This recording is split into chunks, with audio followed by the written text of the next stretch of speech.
所有的外境都是在引导我们面对心灵，找到价值与创造力。赛斯的教导中确实有关于外境与心灵的关系的教导。他认为我们所面对的外境都是来自我们的内心，我们所选择的经验和我们的信念有着密不可分的关系，而这些信念也会影响我们对外境的诠释和反应。因此，我们的外境可以被视为一个反映我们内心状态的镜子，并且可以帮助我们面对自己的心灵，找到内在的价值和创造力。例如，真正的经济来自心灵，缺钱在心灵实相上代表的是缺乏丰盛、安全感与创造力。要学习在心灵层面上找到价值，外在环境才能找到金钱。赛斯说，物质实相的存在是内在心灵活动的显现，而很多东西没有呈现，并不代表它不存在。赛斯的教导中，物质实相的存在被视为是内在心灵活动的显现。换句话说，一切物质世界的现象和存在都是由心灵活动所产生的显现。然而，赛斯也提到，很多东西并不一定会呈现出来，但这并不代表它们不存在。举例来说，我们无法直接看到空气中的氧气，但它的存在却可以透过其他方式被验证。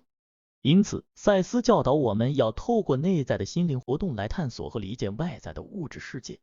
例如，一个人生病，不代表健康不存在。想赚钱、找灵魂伴侣等等，这些原本就已存在了，只要有足够的信心就能找到。你其实不只是你自己，人之所以痛苦，常常是因为你太是你自己了。我们要打破限制性的框架，即由不当自己才能找到自己，进而成为真正的自己。这是赛斯的一个重要教导，说明人的本质是多元的，不只是局限在自我意识和个人身份上。当我们过度注重于自我，忽略了和其他人、环境的连结，就容易陷入痛苦和困境之中。相反的，当我们意识到自己的一部分是和整个宇宙相连的，就能够更全面地看待自己和世界，以更正面的方式面对生活。举个例子，有些人可能被社会期待、家庭期待或自己的想法所束缚，无法真正表现出自己的特质和个性。这种情况下，他们可能感到焦虑、不满足或失落，因为他们感觉到自己的真实自我没有被认同和实现。如果他们能够超越这些框架和期待，开始探索和发展自己独特的兴趣和天赋，就有可能发现自己的真正潜力和意义。因此，不当自己就是释放自己的第一步。心灵包含了实相的许多其他层面。赛斯说，人之所以拥有一生，是为了探索内在心灵的本质而来。当人们在物质实相中，有时会太过于本位主义，而不得窥其全貌。赛斯的教导认为，人的生命存在的目的不仅仅是在物质世界中生存，更重要的是探索内在心灵的本质。他认为心灵的本质是包含了许多其他层面的，